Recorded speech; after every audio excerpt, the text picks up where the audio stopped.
안녕하세요. 책 읽는 뮤즈입니다. 오늘 소개할 책은 몇 명쯤 안 보고 살아도 괜찮습니다. 두 번째 시간입니다. 4장 모든 문제는 가족에서 시작된다. 가족 문제 때문에 친구를 전혀 만들 수 없게 되기도 한다. 마음속으로는 정말 친구를 원하는데도 비언어적 단서들은 반대의 뜻을 전달한다. 이런 사람은 미소를 짓고 온기를 전하는 대신 얼굴을 찡그리고 불평을 하고 사람을 밀어낸다. 자신의 행동과 어린 시절 자신이 가진 공포 그리고 이 모든 것이 그토록 원하는 친구를 갖지 못하는 이유에 영향을 주는 방식이라는 걸 연결시킬 때까지 아무리 불쾌해도 이 패턴은 반복될 것이다. 어린 시절에 필요한 긍정적인 양육이 결핍되어 계속해서 파괴적인 친구만을 찾아다니고 있는지도 모른다. 하지만 정반대의 상황일 수도 있다. 당신은 사람들이 찾는 사람인지도 모른다. 어린 시절을 잘 보냈고 자존감도 높다. 다른 사람이 원하는 자신감과 행복을 갖고 있기 때문에 그런 것들이 결핍된 사람들이 당신을 찾는 것이다. 친구에게 그 친구가 성장할 때 결핍되었던 것을 주려는 바람 혹은 죄책감 때문에 당신은 친구 관계에 화가 나 있거나 행복하지 못한 친구를 치유하는 데 도움을 줄 거라고 생각한다. 안타깝게도 행복하지 못하고 우울하고 화가 나 있는 친구가 당신을 배신하는 것이 이런 애정어린 행동 때문인 경우가 많다. 친구의 낮은 자존감 문제를 치유하는 것은 당신의 일이 아니다. 현재의 친구 관계를 개선하기 위해 어린 시절 가족 관계를 다루어야 한다는 것이 확대 해석으로 보일지는 모르겠다. 하지만 우리 모두의 발달 과정에서 첫 번째 인간관계는 부모와의 관계이고 그 뒤를 형제, 이후, 다른 권위 있는 인물이나 또래와의 관계가 따르며 이후에는 연인 관계가 다음으로는 우리 자신이 부모가 되는 관계가 이어진다. 형제간 유대 부모와 긍정적인 관계를 맺었더라도 형제와의 관계가 부정적이라면 이런 패턴이 친구 관계에서 반복될 수 있다. 중요한 것은 형제 간의 성적 문제다. 무엇이 정상인가, 언제부터 학대가 시작되는가, 괴롭힘, 싸움, 욕설도 중요하다. 어디까지가 정상인가, 언제부터 병적인 것으로 보아야 하는가, 어느 선부터 당신의 파괴적이거나 부정적인 친구관계, 그리고 당신의 자존감 문제에 직간접적으로 관련되는가, 당신과 부모가 성장기의 형제 간의 경쟁에 어떻게 대응했는가도 현재 당신의 친구 관계에 영향을 미친다. 부모가 자녀 각각을 대하는 방식, 당신이 차별에 대응한 방식은 또래들에 대해 당신이 인정하는 감정을 느끼게 만들 수도 압도적인 질투와 부러움을 느끼게 만들 수도 있다. 부모가 자녀를 완전히 동등하게 대하는 것을 불가능하다.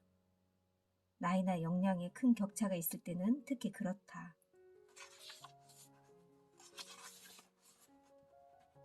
같은 이유에서 당신이 사랑이 가득한 소중한 어린 시절을 보냈다고 하더라도 모든 친구들이 긍정적인 가정이라는 뿌리를 가지고 있지 않을 수 있으므로 친구들이 부모 자식 관계와 형제 관계로 인해서 어떤 영향을 받았는지 생각해 보아야 한다.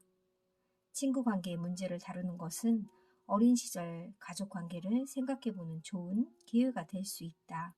하지만 특정한 친구들은 선택하는 이유를 이해할 때까지 당신이나 당신 친구는 기본적인 패턴을 바꾸기보다는 반복하게 될 것이다. 아동기의 부모 자식 관계와 형제 관계가 친구 관계에 영향을 주는 방식을 지나치게 단순화시키지 않는 것도 중요하다. 둘 사이의 연관성은 확실하다. 3부 현명하게 멀리하기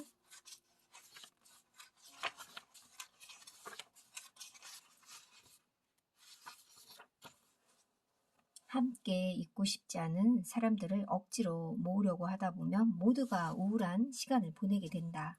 다행히도 당신의 삶에 다른 관계가 개입하고 여러 관계로 얽힌 사람들 사이에서 적절한 화학 반응이 일어나지 않는다고 해서 꼭 친구에게 버림을 받는 것은 아니다. 화학적 반응에 문제가 있을 때 친구 관계를 유지하기 위해서는 당신이 독창성을 발휘해야 한다. 무슨 일이 일어나는지 파악하고 분노, 판단, 단정적인 말을 피하면서 친구와 그 문제를 논의한다면 도움이 될 것이다.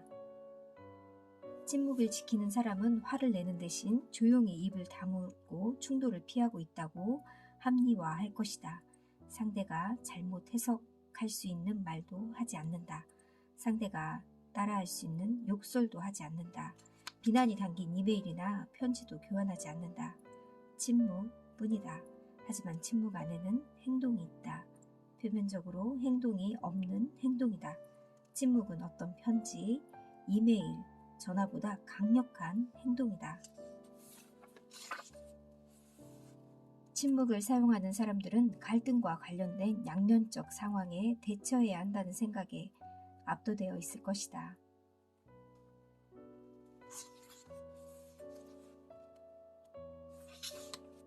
부정적인 친구 관계를 끝내겠다는 결정.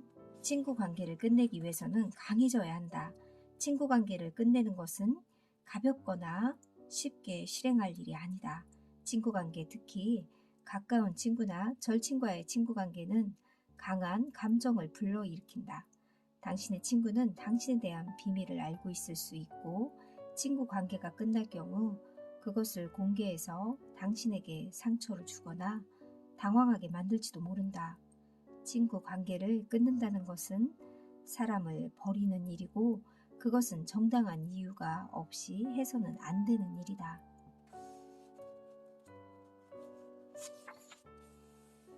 친구 관계의 단절을 위한 지침.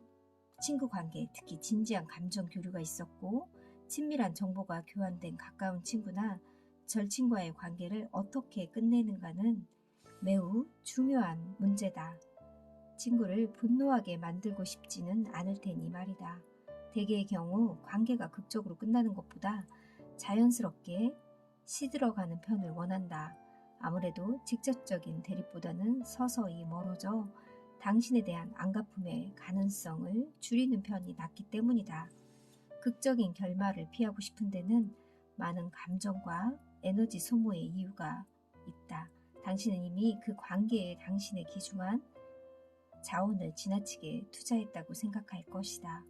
잘 사는 것이 최선의 복수라면 최선의 복수는 새로운 긍정적인 친구 관계를 갖는 것이다.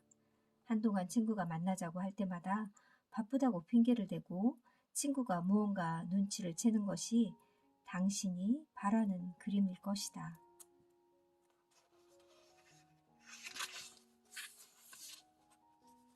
친구 관계를 현명하게 끝내는 7가지 지침을 소개한다. 1. 친구 관계가 끝난 것에 대해서 굳이 말하지 않는다. 2. 관계를 끝낸 친구에 대한 험담을 피한다. 3. 직접적인 대립보다 바쁘다는 핑계로 친구 관계를 서서히 끝낸다. 4. 감정을 억제하고 차분한 마음을 갖는다. 5. 당신이 친구를 버리는 것이 아니라 지금까지의 교류 방식을 끊겠다는 사실을 분명히 한다. 6. 지나치게 가시돋친 말이나 행동을 하지 않도록 주의를 기울인다.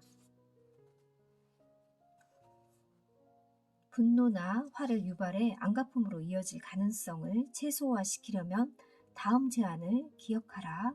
접촉을 최소화하라. 냉각기를 제한해서 완만하게 단절로 이어질 수 있게 하고 갑작스런 단절은 피한다. 친구 관계를 왜 끝내야 하는지에 대한 대화를 갖기로 결정했다면 당신이 두 사람의 관계를 맺는 방식을 거부한다는 점을 강조한다. 청소년기인 자녀의 친구들이 위험한 일이나 범죄 행위에 관련되어 있다면 확실한 사전 대처가 필요하다.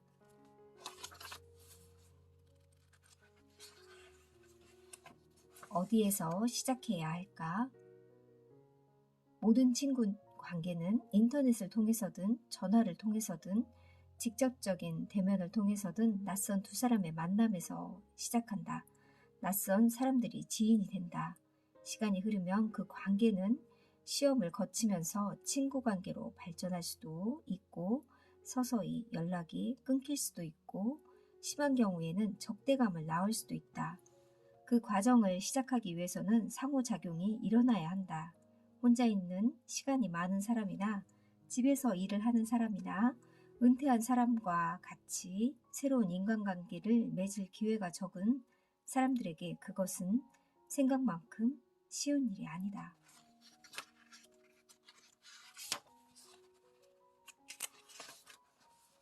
친구를 얻으려면 친구가 되어야 한다는 옛말이 있다. 이 말의 진정한 의미는 무엇일까? 그저 이야기를 털어놓고 싶어하는 친구보다 귀를 기울여주는 친구가 더 소중하게 느껴진다. 비판과 평가가 아닌 공감과 동조로 친구의 말에 귀를 기울인다. 친구가 중요한 행사에 당신을 초대한다면 참석하도록 노력하라. 배우자가 함께 갈 수 없는 경우여도 그 일을 우선으로 삼는다. 물론 당신이 참석할 수 없는 경우라면 멀리에서 축하를 할 수 있는 다른 방법을 찾아야 한다.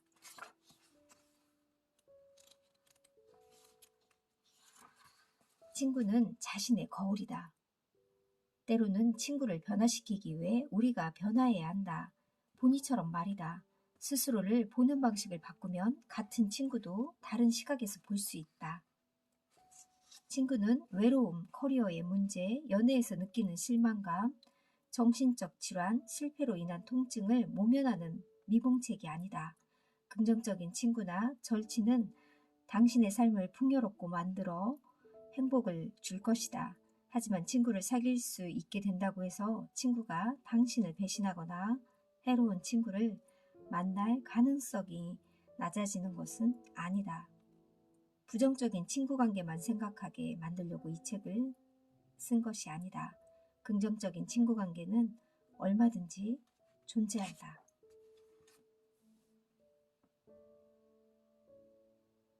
암울한 어린 시절을 보냈든 행복한 어린 시절의 기억을 가지고 있든 사별을 했든 평생 미혼으로 살았든지 다르지 않다. 친구 관계가 연인 관계, 부모 자녀 관계, 형제 관계 등을 대처할 수는 없다. 친구 관계는 특수성이 존재하는 선택에 의한 관계다. 좋은 친구들을 두었다면 더 없는 행운이니 잘 발전시켜라. 하지만 친구가 당신을 배신했거나 실망시켰거나 상처를 줬다면 새롭게 시작해야 한다. 당신은 배려가 깊고 세심한 친구를 가질 자격이 충분하다. 어떻게 나한테 이럴 수 있어? 당신의 관계는 안녕한가요? 아무리 생각해도 그 사람은 아니라고 생각한 적 없나요? 너무 힘든 관계라면 정리해도 괜찮습니다. 관계에도 선택과 집중이 필요합니다. 특정 친구를 떠올리고 이 질문을 생각해 본다면 나는 얼마나 얘라고 대답할 수 있을까? 신뢰할 수 있는 사람인가? 당신의 연락에 답을 해주는 사람인가? 항상 약속을 지키는 사람인가? 다른 친구들이 그 친구를 좋게 평가하는가? 당신은 그 친구의 말을 듣는 걸 좋아하는가? 당신의 친구가 이성이라면 각자의 연인이나 배우자가 당신들의 친구 관계에 대해 알고 있는가? 당신이 자랑스럽게 생각하는 사람인가? 당신의 친구 관계는 현재 모습에 근거하는가? 처음 친구가 되었던 모습에 근거하는가? 친구를 만나고 나면 우리가 친구인 게 정말 행복해 라는 생각이 드는가?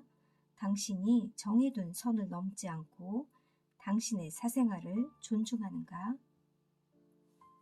이런 친구라면 정말 좋은 친구겠죠. 친구 관계는 인생에서 정말 소중한 관계이고 없어서는 안 될 관계인 것 같습니다. 가족보다 때론 더 필요하기도 한 게 친구인 것 같고요. 독이 되지 않는 그런 친구를 사귀는 게 좋은 관계의 첫 걸음이라고 생각합니다. 나에게 좋은 친구란 어떤 친구인지 생각해보는 시간이 되길 바랄게요. 감사합니다.